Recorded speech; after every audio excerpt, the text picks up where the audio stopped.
Hey guys, it's Lucid, welcome back. We are jumping back into our game with middle-aged Atlantis. It's turn 24, and this is my current turn. So, let's see how I messed this one up. We have a message from from Man. He says, Mr. Hans, I regret to inform you that due to our current wars requiring yet more womanpower, we will only reach Construction 4 at turn 28. If you wish for anything from our labs in the meanwhile, let us know. Okay. So that's fine. Because as it turns out, we can get an Amulet of the Fish from Yis. And yeah, I was talking to Yis, and basically I commissioned an amulet from him, which he is going to provide. So, and he didn't actually want me to... I just asked him what price he wanted, and he said 10 gems. And I asked which ones, and he said Earth and Air. So, yeah, I'm paying him Earth and Air instead of Water Air. But only 10 gems, so that's a pretty good deal for me. I was definitely prepared to pay more, because it was something I needed. Message from TNG. You say you lay claim to 129, but as I've already taken it, I don't see that you have any standing to lay claim. 115 is well outside my sphere of influence at the moment, but you can do with it as you please. You could choose to venture... You could instead choose to venture onto land further to the south. And deeper inland east. Please do let me know ahead of time so we don't bump. If you choose to take land to the south, east of 115, I forget the number at the moment, while it is still Bandar logs, we'll let you know so we don't bump. So I think that's the... One second, I'm messing with the mic. I think that is this fort here. Oh wait, 115? I don't... Maybe this one? We can kill this, by the way, with our Pretender God. Which is not a horrible option.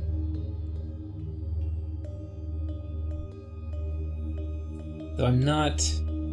I think with all these people fighting, it's unlikely they take it.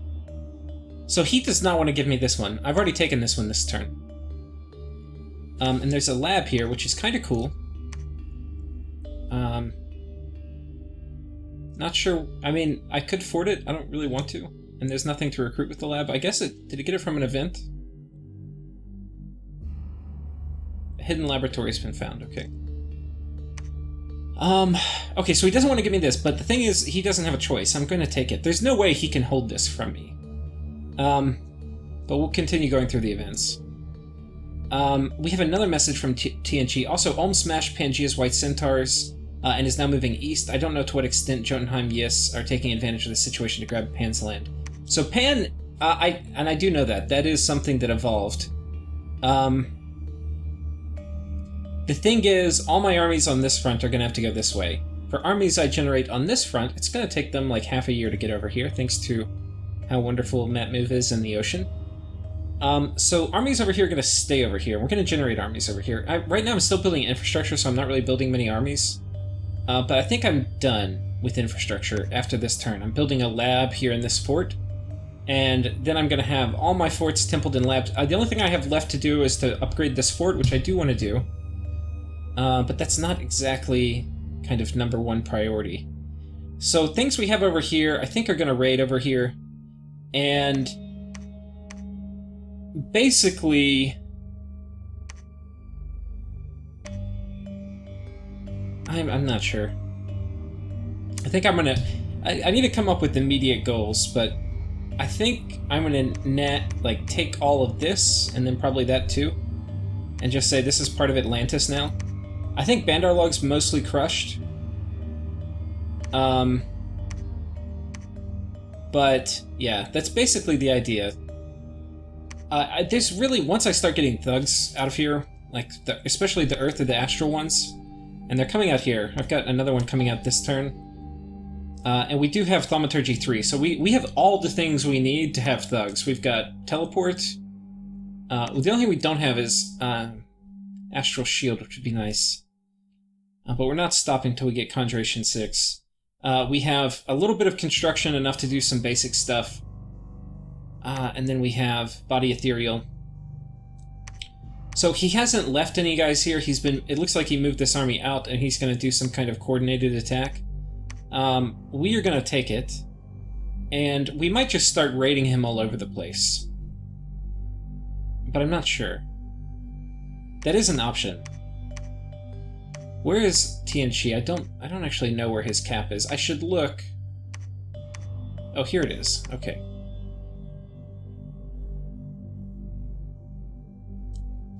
I don't know. I don't think I'm ready to have a full-on war with the land nation. I need to get my research going. But basically, I think I'm going to take this, and I'm going to take this. And if he thinks... Honestly, well, I kind of want to see what his bless is.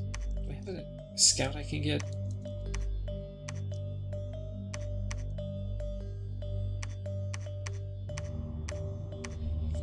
Yeah. We don't have a nap, but... I'm double check that. I'm pretty sure. I don't think I've napped anybody. Which will be kind of fun. I think it's... Sometimes I think people overnap, and I think when you play Underwater Nations, naps are usually not in your favor. Because, like, I'm not worried about him jumping me, but he should be worried about me jumping him. But if I jump a thug on here and kill all of his guys, that would be pretty debilitating for him. I mean, Redguard are pretty good. Let's take a look at them.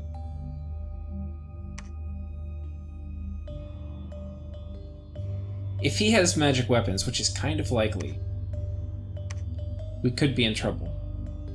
So I need to ask Bandar Log what his bless is. That's actually what I need to do. But anyway, we'll figure that out. The problem is, if he has magic weapons, then my Astral Thugs are not going to be very good against his Sacreds. So I have to figure out what to do. But knocking out like 30 of these guys with one Thug, and then moving in... I mean, these guys don't have a ton of siege strength, 42, but this is just the Palisades, and there's probably a lab underneath. So, I mean, we could do that in like 3 turns, which would be good for me. Also, if he has monkeys or something, we'll poison them with our... Oh no, these guys don't have poison little barbs. These guys do, though. Okay. So we'll see. Let's finish events. Okay, so this was the little Earth Elemental group that had... Bannerlog went Misfortune, and these are some of his little friends that came to visit him. Yeah. We ain't scared. Okay, so we killed them, we didn't lose anything, that's nice. We had a bunch of events, so we got some gems. We had a Great Fertility Festival. This is a bad event. Another Great Fertility Festival, another one. A Sunken Treasure, more Earth Gems. Okay, we see that Tianchi got attacked by Demon Knights, which is kind of hilarious. Apparently Tianchi went Misfortune too. You have to have Misfortune, I think, for this event to trigger. A lot of Misfortune in this game. Have fun killing these Demon Knights. I don't know what they have that's going to kill them. I mean, they probably snipe the commander, but Demon Knights are scary. Whew. Worldwide event has occurred, okay. I don't think the Gia people attack underwater. Now, we've collected more data. We have Shark Tribe here, and last turn it said 70. This turn it says 70. Turn before it said 50. So it could be 50, could be 60. That's a lot. Like, I mean, that is just a frightening amount. We're getting Shamblers and some militia. But guys, that is a lot of Shark Tribe. I mean, I think honestly I have to send my god. I don't think it's worth it. I think actually we're gonna do that. Like, we're gonna build my god, we're gonna go here with teleport.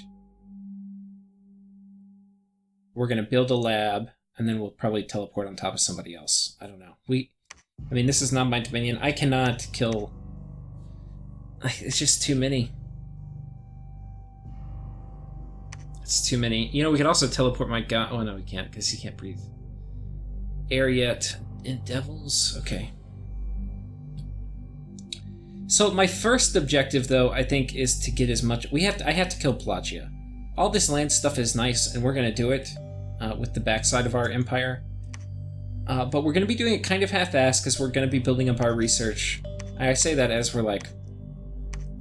Well, I guess we are kind of recruiting out of our infrastructure. But like here we're not yet.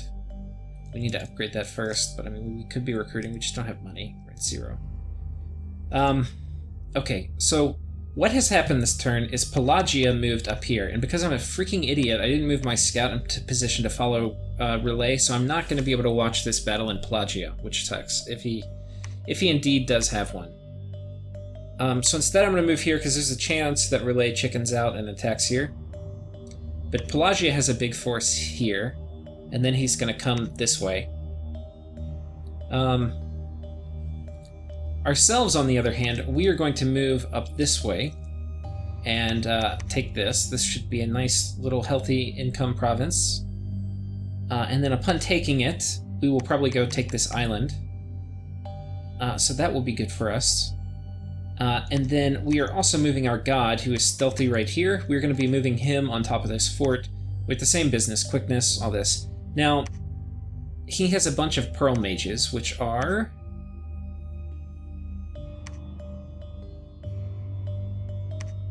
They're all astral, so if he wanted to, let's say he has 10 of them. Probably up to 3 of them may be astral 2. The astral 2 ones have like a 7% chance of killing me with magic duel. So if he went evocation, which I don't think he did, evocation's not very good in the water. He could, and he's got other objectives, like he really needs to shoot Relay with anti-magic, or so that the Mind Blast doesn't kill him. So I don't think he's got magic duel, but if he did, he could magic duel my Pretender with the astral 2s, and he wouldn't have a high chance, and he would kill his researchers. And I have a fair amount of Holy 3, so I could just summon him back. But it would be annoying. It would be really annoying. And I'd lose my gear. It's probably the only way he has to kill them. He can also Horror Mark, which is also annoying. But you know what? We don't care. There's also a chance he doesn't have the mages, and we're just going to go sit on top of it. And that will be fine.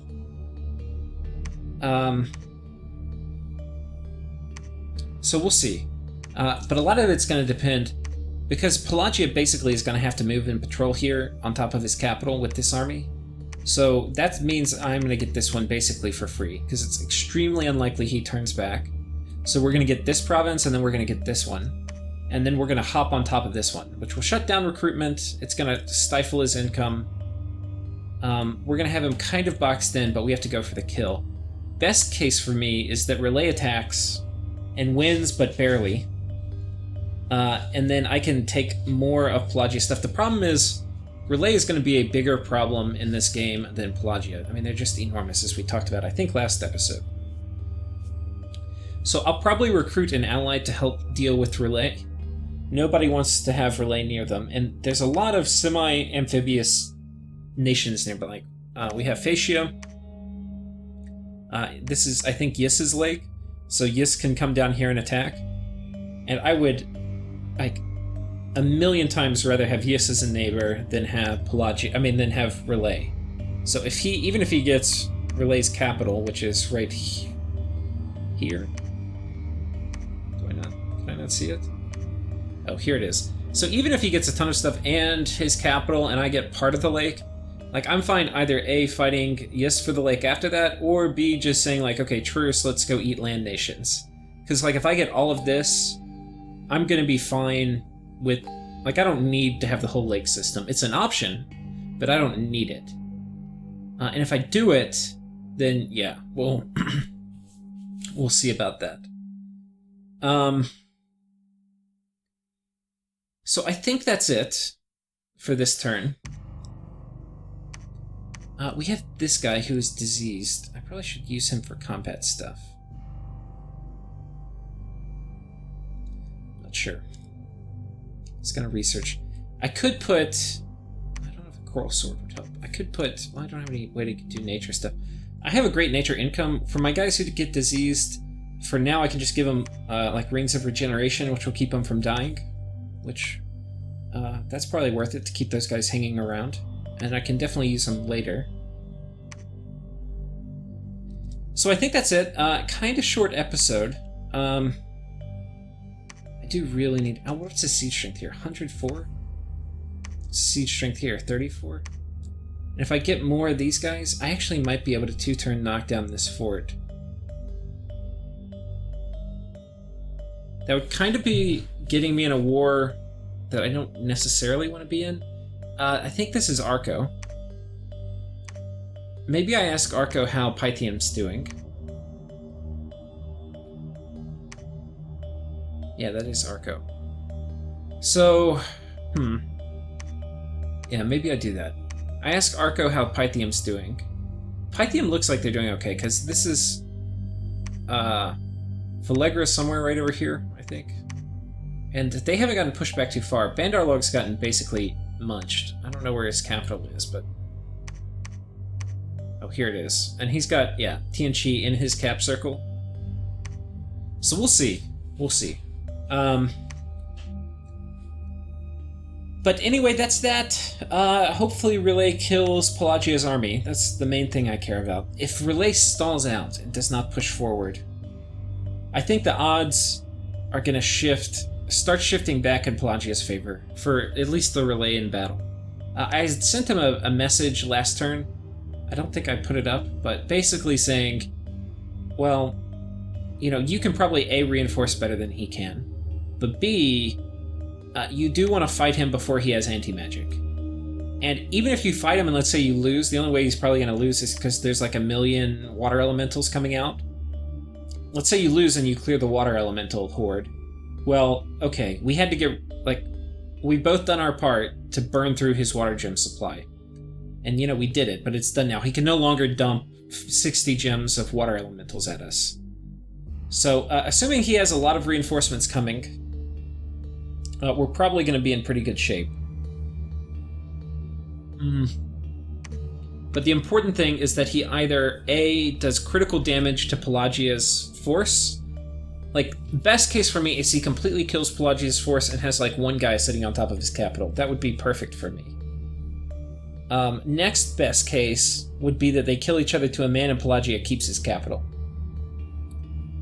But we'll see.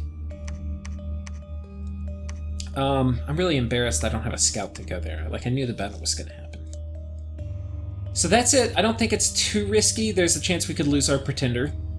But I think it's a small chance. A, he has to have Magic Duel, which I don't think he has. B, he has to patrol. He has to patrol with his Astro Mages. And C, he has to get kind of lucky. Because I think the math is to kill me with like an Astro 2. One second, I want to look it up. Yeah, so, okay, I looked it up. It's 9.5%. So, I mean, in theory, if he had 10 guys and he had them all Magic Duel me, which, I mean, that's a lot of research sacrifice for something that may not even work. And he has to get up to 3, which is kind of a fair amount for early game. And he has to pay all the gems, which, you know, small, but it adds up. So anyway, if he were to do that, then let's say he had 3 Astro 3, so that's like a 30% chance. And I know the math isn't quite like this additive, but anyway, for approximation, if they're S1, it's like a 3% chance that they kill me. So then it's like 3 times the other 7, which is like 21. So there's like, if he had all his mages patrol in Magic Duel, there's like a 50% chance he could kill me. We're gonna roll the odds, guys. We can't be a pussy. Life is too short to be a big pussy like that. Meanwhile, we are moving in more Mother Guard. In the hopes that they kill... that we can take this fort with them. So this is a 250 fort. This is 147 siege strength. So we can 2-turn pop it. Unfortunately, I don't think we're going to be... It depends. If Relay wins this battle, we can take it. Like 2 turns, boom, we take it, game over. If Relay doesn't win the battle, we're in a bit more trouble. So anyway...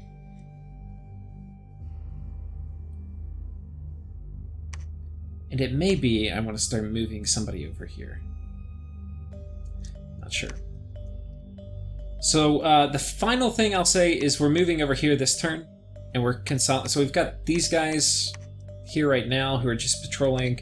We're moving in more, and then we're going to take this bad province.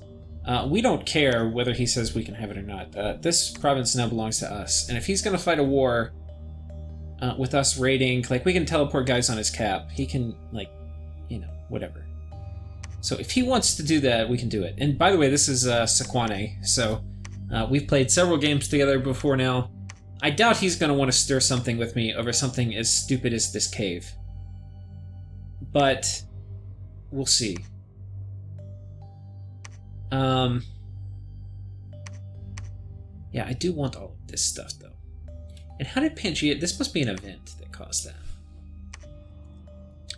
So I think that's it. I think our army on this side is going to be going after this.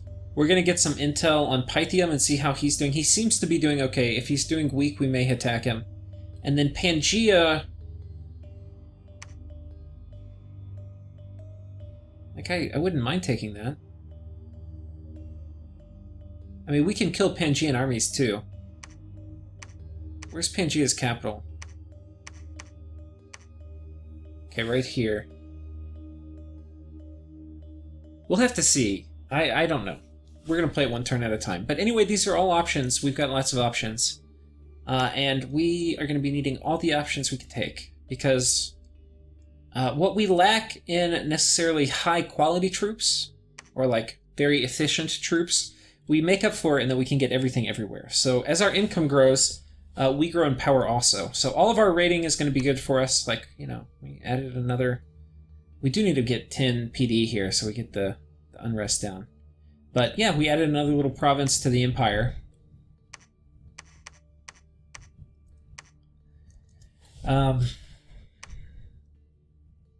So we'll see. I'm not sure what he's going to do. It would be super Jedi if he moves here and catches me attacking him. I doubt he would do that. Okay, thank you guys for watching. See you next time.